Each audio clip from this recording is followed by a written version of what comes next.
Welcome to this Wednesday. Vanakkam, Vanakkam. everybody. Namaste. Namaste. Good. Welcome. I'm actually, over the last couple of days, the topics we're talking, and I was thinking of it a lot. How much of an awareness we've got for neuroplasticity. The whole community out there, do they really understand? They're in control if they can gear that neuroplasticity. This applies to you too, Ramadevi, because from your perspective, with your family and all of that type of thing. Your thoughts, please. I know I'm hitting hard because we've got, to me, I find we got only a short time, in this earth. And if we can change a lot of people to come up in life, it is so much better.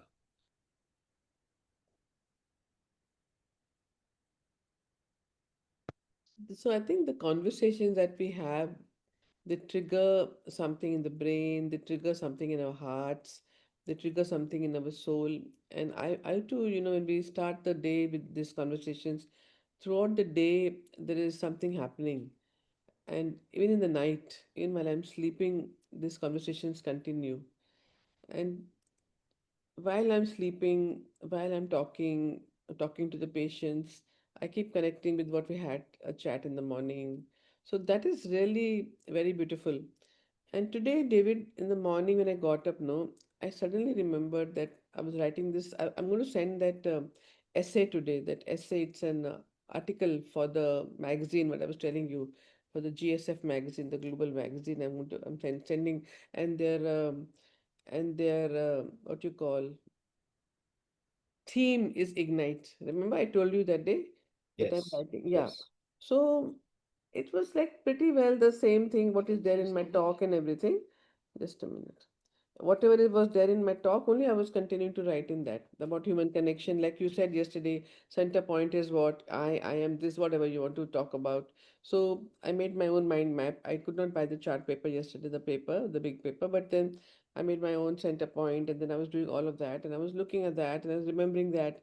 And suddenly I remembered that I forgot to write about, there was a transgender patient who came yesterday. I said, suddenly I forgot to write about this transgender patient because that is the thing which gives me maximum ignition. Because ignition is igniting, is the spark is there in all of us. We got to ignite that spark. So what is it? So when I asked that question, even when I was in the session on Monday, that what is it which makes you feel connected? And then everybody came out with one, two, three, four, five things. And then I said that I forgot to tell number one thing. The first thing is the morning in Fire to Fire, I feel connected with you, with me, with Rama, and just three of us also. We feel very, very connected. And the second thing I forgot to write in my talk was about igniting yourself with the transgender patients. So when they come to my clinic, they are so full of love and affection. They're so full of gratitude, so that gratitude actually it ignites your ignition. So that 2 points I was remembering. And the third thing which I remember today morning, and as I was getting up in the morning and just doing my normal course and everything, I remembered that ignition is good. You ignite yourself, but your ignition should not go up too many flames. And for that, you need water. Water keeps the ignition in control. And then the fourth point is that how I'm connecting this to the talking people. Well, they're all talkers, no? They're all speakers. So then I realized that I can tell this to the speakers that you ignite yourself and then you ignite your clients or your audience, your coaches, your mentees. But at the same time, keep water handy. That means keep your ignition in control. I don't know, like these And things just coming from inside. yeah, and when you've come through with those steps that you feel, how does that impact? Let's say you've got the audience that's sitting, your speakers. How does it impact their personal growth? So I'm helping them to ignite, number one, by showing them the way towards human connection. That's the first thing. Because we are lacking human connection, because we are only doing work, work, work, work, work, work, work. So my first and the second and the third point is all about directing them to how they can connect. So the steps I'm going to be giving them: call up the people in your life, say, be grateful for the people in your life, do the affirmation that you love the people in your life, and how you go around connecting with the people in your life, reach out to the people in your life. And you could be the person that people reach out to. So basically, what I'm doing is playfulness, and all of these things are igniting you, and I'm helping the people to have more of human connection. This is what is my central message. And all these things, connection makes you happy. Connection makes you have the dose chemicals. Connection makes you have the endocrine things. Connection makes you decrease the inflammation. Connection makes you decrease the burnout.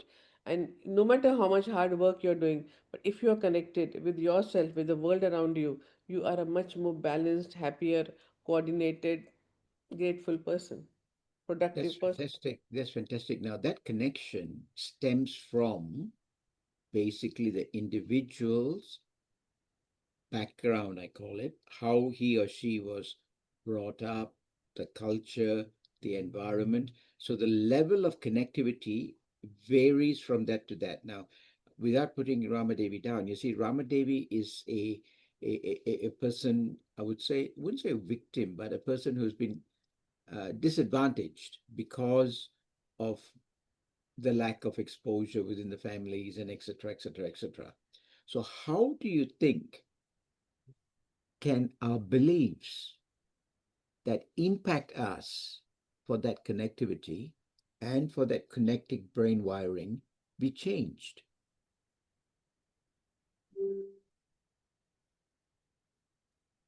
So first and Uh, foremost, okay, go on. Sorry, please, Rama. Yeah. yes, good morning, David. Before I come into the platform, so my mindset and everything is blocked. I cannot able to think. I cannot able to connect. I cannot able to realize what's going on around me. But now I can realize I'm doing some mistakes and I have to correct it. And there is some hope is there. I can bring the family nicely. I have to set up some good financial setup, and then I can grow in the profession. I can grow with a beautiful family. There is some hope is there. Before I stuck with the past. The people did something, and all the people are doing something. So 24 hour by 7 my mind is keep on ringing on that the painful situation and the painful thing. Now I am not doing on that one. I'm doing some hoponopo prayer or breathing meditation or something to come out of the situation, and I can bring back to my normal situations. Right. Before it took a month or more than 3 to 4 months to settle down. Now 1 or 2 days, maybe half a day. Right. So what you're saying is because of the association in the morning, you're getting some way of erasing that old belief factor that you had, correct? Yes, definitely. Excellent, excellent. Alka, you were going to say something on this whole sort of topic segment? What was I saying? Yeah, we are changing our belief systems, and how are we changing our belief systems? How do we know that we are changing our belief systems? What are we doing to show? How are we measuring that? So the thing is to have the courage to have those uncomfortable conversations, to have those uncomfortable. So what I feel is that every day we should do something which is uncomfortable. This is what I say.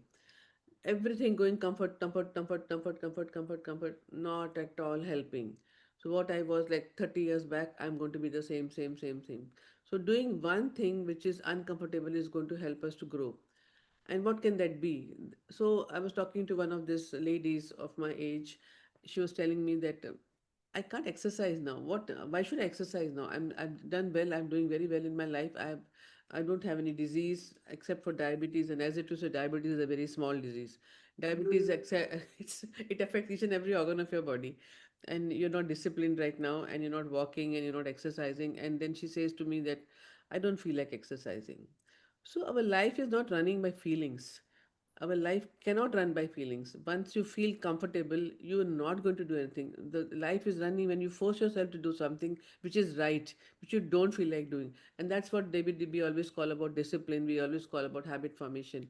So I believe that whatever we want to do in our life, it can be introduced to us in a way of starting something uncomfortable, doing it over and over and over and over again so that it becomes comfortable. This is what I'm saying. And the same thing applies to whether it is igniting your spark, whether it is uh, making a human connection. So you don't like some people in your life, right? You don't want to talk to them. But that's not Mm, correct. That's not correct. It doesn't work like this. The people who are your loved ones, near and dear ones, you have to go uncomfortable. Yesterday, David, I don't know, my daughter-in-law, whatever she may be, I don't know, but I still go and talk to her. It is uncomfortable, but that is my challenge to myself. And she is changing, then she, I think that then she goes up and she goes down and she has her own ups and downs in her life, so I forgive her for that. So again, forgiveness is one of the other things which we have to introduce into ourselves if we want to have the courage to do the difficult things. So exercise is a difficult thing according to me. So I told that lady that you have to do something difficult. Start doing with 5 minutes of difficult work. Start doing, to take some dumbbell of 1 kilogram and just start doing this much only in one day. Just do for like five times, 1 2 3 4 5, like this. So and then do this triceps thing or do the flies or whatever. So that's exactly what I'm talking about, that introducing some difficult things in your life to make it into a habit makes you a stronger person. Promising yourself that I will be doing this, I will not be complaining, and take care that you don't complain. Take care that you don't talk like a victim. Take care that you don't blame the people in the past. Take care that you are not arrogant about what you did in the past. And do not all the time be living on the past laurels. So many people, I did this 40 years back, I did this 50 years back, and they keep living on those laurels. What are you doing now? My question is, what are we doing now, today? And this is the message that I want to give. First and foremost is that the people who are not connecting to the people in the world, it's very easy to connect with people whom you like. It's very difficult to connect with people whom you don't like. I'm not saying that connect to everyone that you don't like. I'm not saying that. But the people who are near and dear to you, you got to connect to them, because that's going to reduce the hostility, it's going to reduce your anxiety, it's going to reduce your stress, and that's what we're talking about.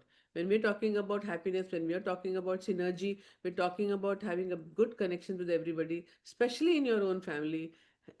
So today also again, I remember the topic of friendships. We don't have those beautiful friendships. And to be a friend, if you want a good friend, you have to be a good friend. Every time I hear people saying, uh, why should I do this for her? Why should I ring her up? Why she didn't do this for me? He didn't do that for me. Then live like this. Today, my mother-in-law at the age of 91, she has no friends. I am the person who calls her up again and again. My husband calls up, my children call up. So, and she has a few grandchildren who may be calling, who may not be calling. But, and the truth is that she's very lonely because she always says, why should I call up? I am the elder one. I'm just trying to say that do one thing which is uncomfortable so that you can increase your connectivity to the world, to connectivity to yourself. Sing a right. song or do some exercise, read a book which you don't like to read, write something which you don't like to write, do whatever you like to do, but do something difficult which is not in Right. your You see, normal routine.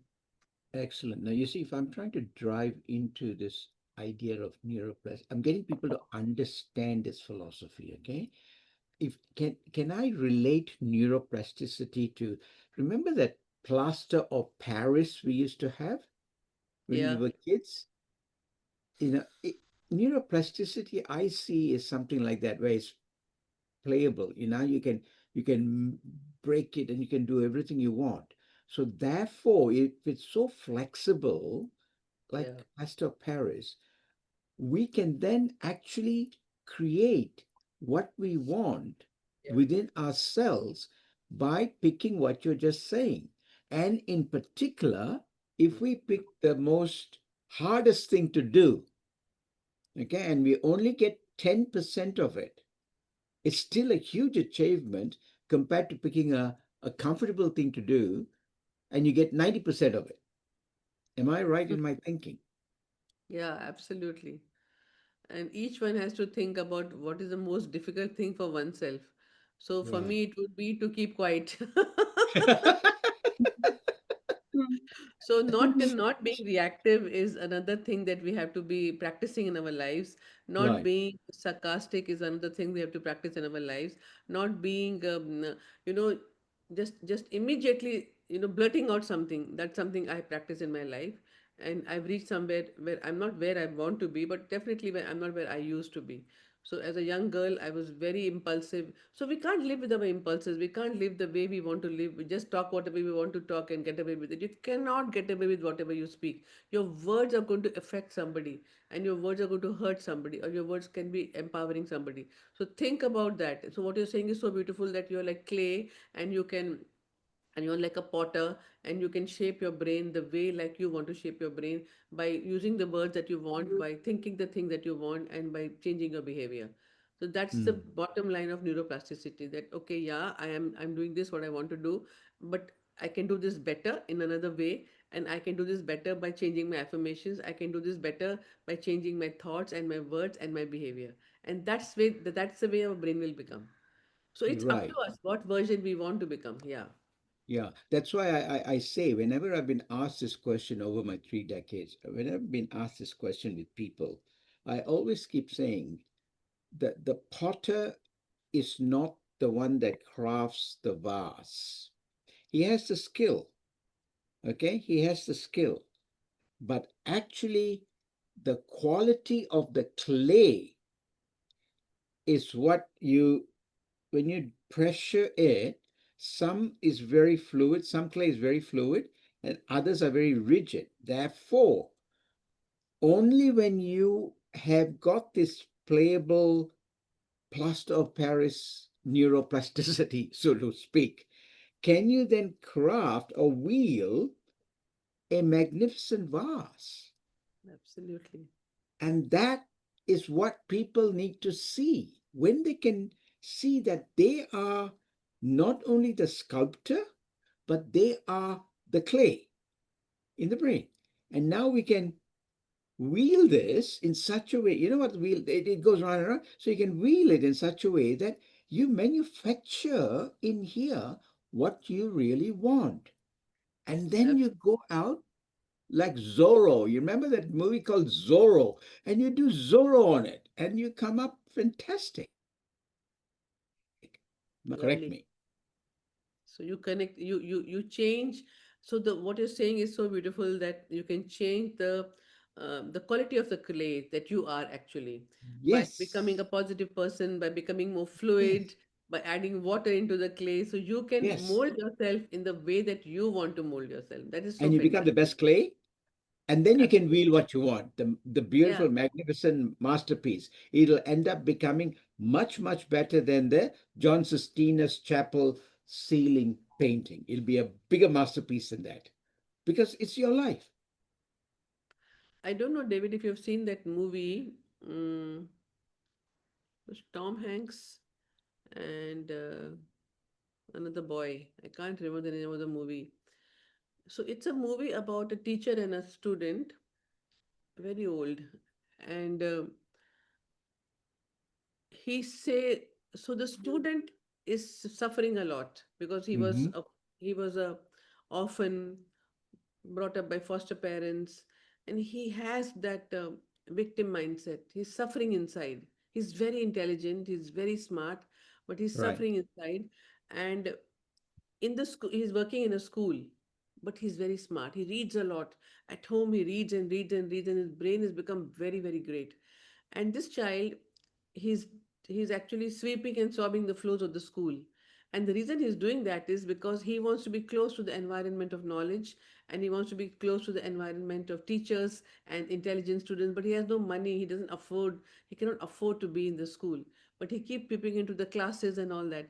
So one day when he's in the class, after all the kids have gone, there is a question kept on the blackboard. It's a mathematical question, and it's a theorem which has to be sorted, and people have not been able to solve it, and he solves it very easily. So he feels very nice about it. But what the movie goes about is, there's a teacher, and the Tom Hanks is the teacher, And he is also going through hell in his own life. And he's a painter. And he, when you said Sistine Chapel, I remembered. He talks about Sistine Chapel, he talks about books, and he talks about art, and he talks about all of those things. But when these two meet, there's ignition. Why? Mm. Because this child thinks that he knows everything. He knows everything. So today, if we can talk, if we can compare the same thing to today's generation, anybody can talk about any subject by reading. You can talk about love, you can talk about memory, you can talk about limitlessness, you can talk about, it's all given in the book. It's everything is given in all the books, whatever you want to talk about. But the question, and when he shows his painting to this boy, the boy says to the teacher in a very brutal way that what is all this? And he say, I don't know what exactly I remember now is that he brings him down, he brings his teacher down because he wants to tell him that my pain is bigger than your pain. You don't understand my pain. It's a competition about pains. But then Tom Hanks doesn't reply immediately. The next day he meets him, and then he meets him in the garden, and they start talking. And then he says that you know what you told me was I was thinking about it. You brought me down to such a, I mean, you brought me into shit actually, because you think that you know everything, but you know everything only from the books. You read Shakespeare, you read Othello, and you read Hamlet, and you know all of these things from there, but you don't know how it feels. So now the teacher is telling the student that you don't know what it feels to get up next to a woman whom you love. You don't know how it feels to when she dies. You don't know how it feels when Sistine Chapel was made. You don't know what Leonardo was feeling when Sistine Chapel was made. You don't know what the smell of the room was when Sistine Chapel was made. So David, he comes to the intangible. See, and this boy is Right. talking about the tangible, and whatever he's talking is from the book knowledge. He's not gone through anything in his life. And he Yes. starts crying. Yes. Then and the last scene is he breaks down. The boy breaks down, and then they hug each other. And the point is, it's about vulnerability. It's about, so we're wearing a mask actually. We're actually wearing a mask when we're sharing different things from different parts of our life. Some of them are not even sharing that, but what we are actually sharing is bookish knowledge. And Mm. Tom Hanks tells him that don't share all that. It's about what you feel inside of yourself. It's exactly what we're doing in the morning, David. It's about the Mm. intangible. And you Mm. must watch You know, that movie. Let me search for that name of the movie. You must have seen it please also. do. Yeah, please do. It'll be something that we can use in one of our mastermind sessions, like what I did with the Miracle Man. So it'll be really good, if we So can source. that would be really, I'm being judgmental, but that would be really high hopes that anybody will understand except for you. No, no, we will do a discussion on it. That's okay. That's okay. That's okay. I don't want to let it go. I just want to, get people to understand. We could have You session need a ones. lot of patience. You need a lot of patience to Are, watch you're that. talking to David Nair, okay? I know. Now, you talked about tangible and intangible just now. Now, that is how way back, when I started thinking, I put all these programs together. Everybody was chasing money. And then the Bitcoin era came in. Everybody was chasing Bitcoin, Bitcoin, Bitcoin, Bitcoin. And I took a couple of steps back and I was evaluating what actually gives fulfillment. Because the Dalai Lama talks about happiness and Maslow talks about self actualization at the top of the pinnacle of the seven hierarchies. And I look at it and I say, okay, in addition to all of that, unless you have fulfillment, you will never get self actualization and you will never be happy. So, therefore, this term fulfillment comes into play. Now, with fulfillment, I thought to myself and said, we have a thing called tangible assets and we have a thing called intangible assets. We need both. It's like you're rowing a boat. Unless you have money coming in, you cannot live a lifestyle that you want or live a life that you want. And unless you have all this self belief, the patience, and all of the intangible components, confidence, you're not going to be in the present. So I created this wealth program called Tangible and Intangible Wealth. Okay.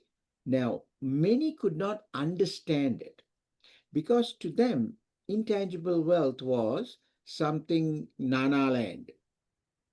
But actually, it is that is what creates the tangible wealth. Your attitude towards money would make you draw money to you.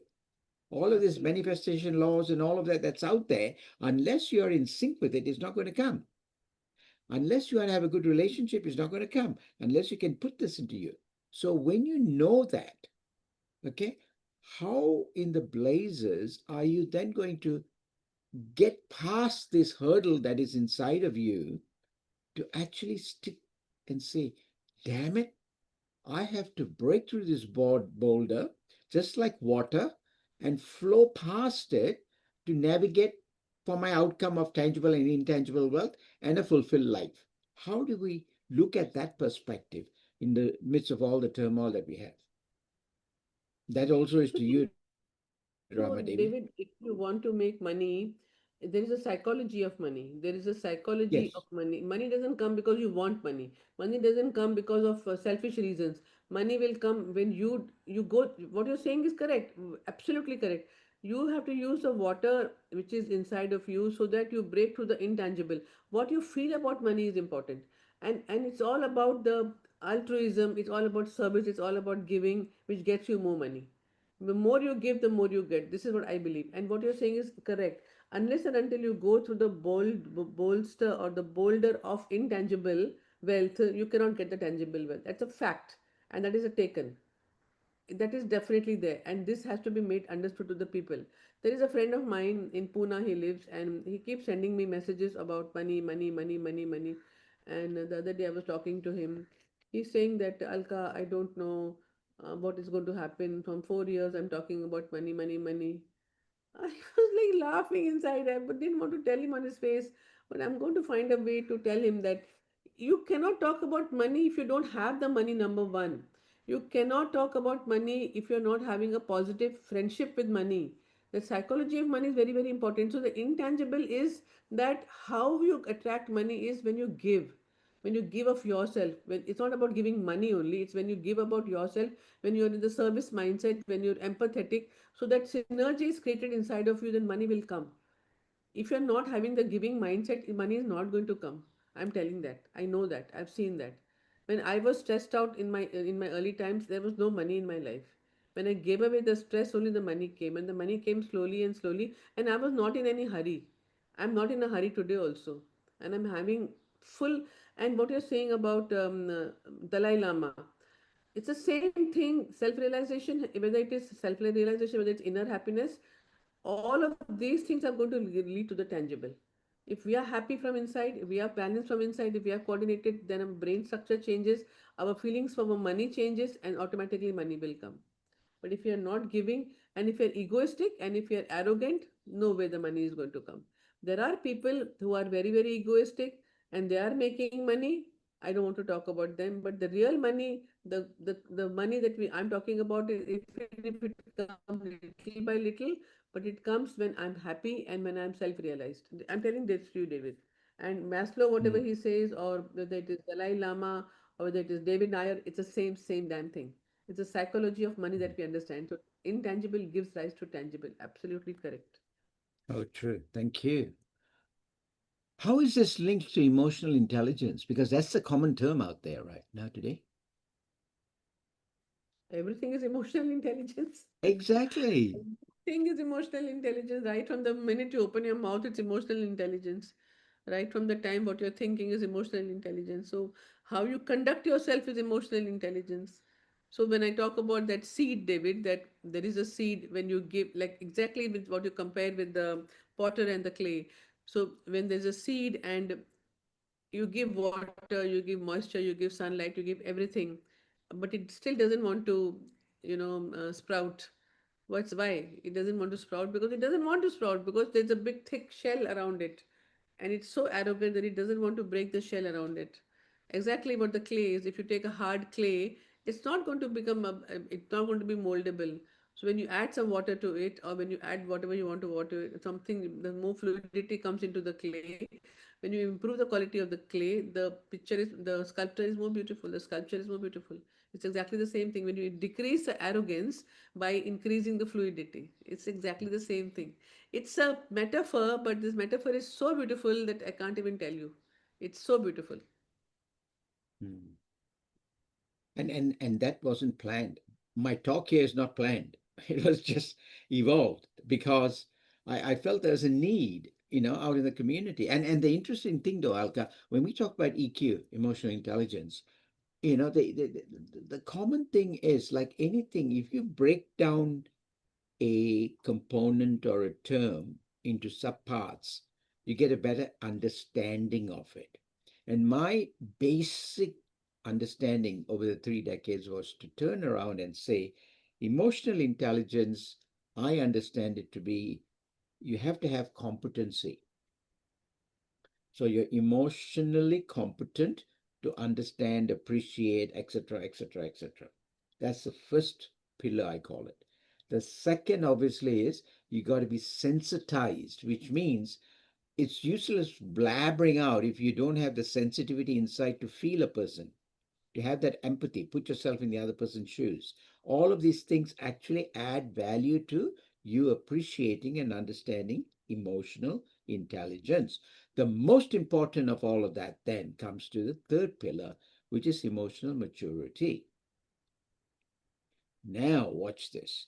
When you put that tripod of competency, sensitivity, and maturity, and you put it up there as a tripod, it will stand steady. And what then happens is for us to go and master the skills for each of those three legs to be strengthened. And when we strengthen that, we then have this concept of being able to interact with people, connect with people, build up people, do all the things that we need to do, and we can have the neuroplasticity. So basically, the foundation of this. By the way, I didn't even structure this. I'm just coming out of my head. And the structure of how we have just navigated this morning's session is actually to show you connectivity, ignite the person, and go and blast it for the community to understand, for the audience, your PSI community, or your students up in Tajistan that you're going to talk, wherever it is, this is the essence of it. If we can understand what we just covered, it is going to be such a magnanimous layout for people to follow. Startling, I mean, unplanned. And this is an unplanned talk, Alka. Yeah, absolutely. And this reminds me, David, when in 2024 I had taken a talk in Delhi for that international people, and there was this girl. She was a new member, and she had covered me up in one of the posts. And just now I thought about her, that I developed a deep liking for her. After that, I started talking to her, and I said that, why did you cover me up? Why did you make the whole post only on me? Because there were so many speakers. She says, yeah, I'm writing about other speakers also, but I liked your talk very much. I connected with your talk. That is why I put up as a post. And after that, we have become very good friends, and we talk about things and all that. And yesterday night, we were having the XCOM meeting in PSI, because all the presidents and all the XCOM people meet. And then she told me that I don't want to stay in PSI any longer. So I said, why is that? And she said that I can only share it with you because you understand what I'm going through. I said, what? Like, I don't know. She said that I'm not growing in PSI. I said, why is that? See, the reason why people don't grow is because they don't participate. So I Hmm. told her that you got to participate, you got to take part, and you got to be open to criticism, feedback. So if you sit in that place on a high pedestal that no, no, no, no, no, I won't take part in any of the activities, I won't contribute in any of the activities, there's no way you're going to learn anything, you're not going to grow. Exactly, I was having a conversation with her last night, and it just reminded me that how connection helps. Vulnerability is one step for connection, because when she shared her post about me, I became her friend. And then we have been connected in different parts of our life. And now she wants to leave. I said, don't leave. You can contribute. You can learn a lot when you contribute. You can connect with people. You can become a better speaker. I'm not taking part. I said, you have to take part. And she's a corporate lady, and she's very, very smart. She's much, much younger than me. Only thing is that if you don't expose yourself to get a feedback and to be criticized, you have to be open to criticism, and that is the hard part of life. You have to be You, open to criticism. David, when I joined PSAI, every week I was taking part in the open mics. Every week I was there in the open mics. I was not scared of being criticized. I wanted to grow. So every day, every time I got criticism, I went down, then I came up, I went down, I came up, but I wanted to learn. You have to be open for criticism. Yeah, you see, this is where the downfall of the human intellect comes into play. You know, that book. Okay. Now, I parked that book. I'm going to talk about that book some other time. But this is the essence. If a human being has got the shield that he or she is magnanimous and nothing can go wrong, their ego is so high. I don't want to use a term that I commonly use in colloquial, because if I use it here publicly, people will feel embarrassed and say, David, you're talking bad language. The point is, they think they are so high up that they cannot accept the feedback as a plus point for their growth. Only when they decide, and that's where this saying that I developed with my work in Vodafone, in both here and in India, sorry, and in the UK. um, Simplicity, And joy, humility. and humility are the real essence of how a person develops through and gets his emotional competency, his emotional sensitivity, and his emotional maturity. And through that, he gets to the next tier of how he then gets into being able to showcase that individual. Yesterday, I was talking with Sharon on the identity of a person and the persona, because she coming in from the marketing and the promotional perspective. So all of this, the fundamental is this: only when you understand to let go of your ego, be humble, be joyful, be simple, and accept people, and understand to put your hand out and shake your hand. And I will even teach them how to shake. You put a web connection like that, and you close your arms.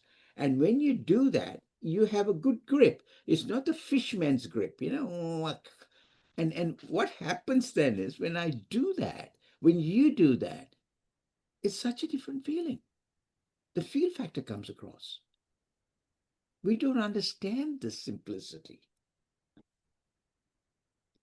Your talk is here, my girl. You can just go and talk about this to all your PSI people and even to Tajikistan. Ignite.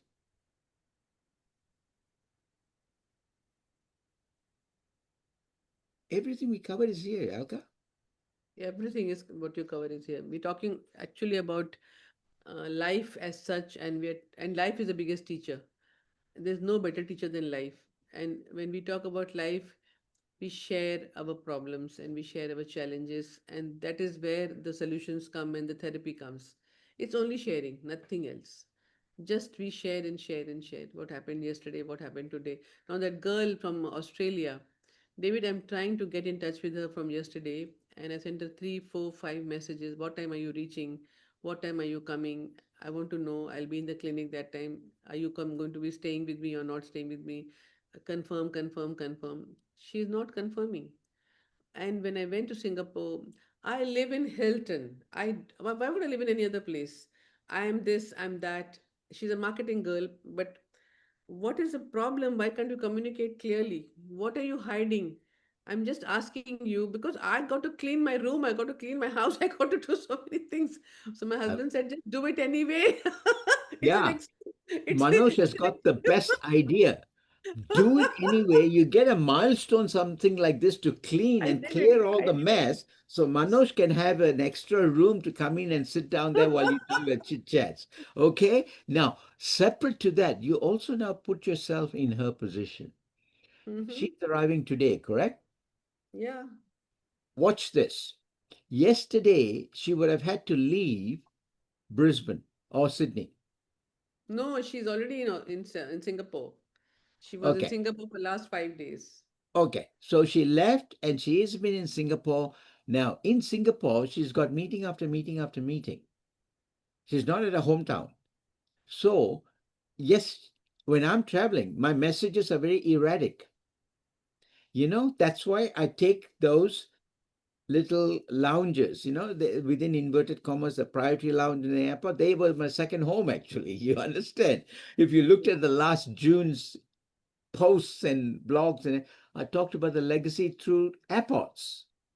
Because for travelers, that's what it is. And she might be stranded, meaning not stranded as in up in island, but stranded meaning she's moving from pillar to post with meetings. So she might not even look at a phone. Number one. Number two, she might not even have connectivity. Yes, she might be living in Hilton. She might be very selective on international roam, which I was when I was traveling. Yeah. See, all of that put together could give a reason.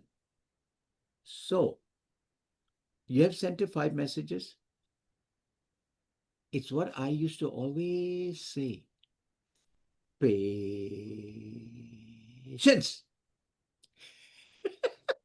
What? Patience. Patience. Patience. Yeah, so last night I got a message from her saying that, can you send me your car to pick me up from the airport? Which was shocking. Which was shocking. Oh, Can you believe that? Which was shocking for me. And I said no. I just said no because I don't have the car available today. And my husband is going, my son is going, and the baby has to be put to school, picked up from the school. So I said, I have only one driver and I have only one car. I just told her, why do you want anyone to? So she's telling me, can you ask that other person from PSI to send me his car? I said, no. You just take an Uber, sit in Uber and come to my house. She did not reply to that. There is no reply from her. So today I'll just go to my clinic, do my work. If she comes good, what else can I say? So what I've understood from her is that these young people know they only know to show off and show off and show off. When it comes to spending their own money, they don't want to spend their own money, number one. And number two, she was telling me that I'm going for an international tour. This is an international tour. She's going from Sydney to Singapore to Mumbai to another place. I don't know which is the next place and all. And she's marketing herself and she's meeting people and all that. So she's invited everybody for lunch to Hilton on the 8th, the day I'm having my session. I'm having my talk. And she said that she put it up in the very big things, 5,000 rupees for a lunch. And for that she has time. She's been asking me that how many people will come, how many people will come. I said, look, I don't know, I am not available, I cannot come. But what she's trying to do is that, I don't know, David, that marketing is about giving. I thought marketing is not about taking. She's having this lunch at Hilton, and she's inviting people from the industry, and she wants my help, and I'm giving her my help. I cannot put this post in my group because it is about money. Even though she is a member of PS Australia, I cannot put this in the group. And she had an argument with me on the phone itself. Why can't you put it on the group? Just because I'm telling you the truth, I'm telling you we're not allowed to do it. We have laws, we have rules, we have guidelines. We cannot put it. You cannot come and sell your program here in India. When you're having your lunch, it's a private program. You can do it. That is no problem. But how many people are coming? It's not my responsibility to gather the information for you. You are doing your stuff. You should know how to gather the information for yourself. How many people are coming for your lunch? And that's what pissed me off. And then I said, no, no, no, no, I'm not going to judge her. I'm not going to judge her. She's a good friend of mine. She's a good friend of mine. Let her come, let her come. We'll have a good time. We'll have a good time. And I change myself and I come back to normal. But the youngster people, this is what I feel, that they only are taking, taking, taking. They don't want to give to the community. And this is what put me off yesterday. And then I said, it's okay. Let her come. Let her spend some time with me. I'm fine to just take her out and, look after her or whatever. And I can give her only today. I cannot. And today also, I have my mentorship program at about 4 to 6. For 2 hours, I have my mentorship program for 4 p.m. India time, 4 p.m. to 6 p.m. So I have already informed her that. I said, I have a mentorship program, I'm paying for it. So you have to go and do something else at that time. I won't be available. So she said, okay, no problem. So that much I've already told her clearly beforehand. And I don't even know whether she's coming to stay, not coming to stay. Nothing has been planned. I'm asking one question, that when you land at the airport, where do you go? You have to have that clarity in your head. No, where are you going? Are you coming to my house? Are you going to your friend's house? She says, I have a friend who is inviting me, but she doesn't have a car. So just take an Uber and go, no? What do you mean she doesn't have a car? Why do you need? And also, one more thing she told me. She said, "Can I take your car and go to her house?" That was a bit actually. I really find it very funny, but I want to not be judgmental. I said, "Well, let it be. Let her come. Just enjoy the time with me and go. That's it. I can do whatever I can do. Beyond that, I cannot do anything." You see, go back to my cardinal rule about communication. Yeah, Communication in any relationship is like blood to life. You take yeah. blood away from life, it dies. You take communication away from a relationship, it dies. The essence is they do not know how to communicate. They do not understand EQ on the three parts we just explained. And therefore, Zero EQ. I found it zero EQ. right. And When I'm, therefore, this is the outcome. This is a classic example of a case study where that outcome has come through. Now, we cannot sort of stamp the person to say he's bad or good or whatever it is, yeah, but yeah, I we can agree. learn from it. And that's called feedback. We take that feedback and now we make sure when we go out, we do something, we don't do that. Bottom line. Yes, absolutely. And that's how I learned everything in my life. So Thank you, David. Yeah, great. I don't know how we got to this topic. yeah, it's good. It's very good that we All talk right. about stuff. Yeah. Okay. Thank you so much, everyone. Thank you. Truly appreciate it. Take care now. Bye bye. Okay. Thank you, Dr. Alka. Thank you, David. Thank you.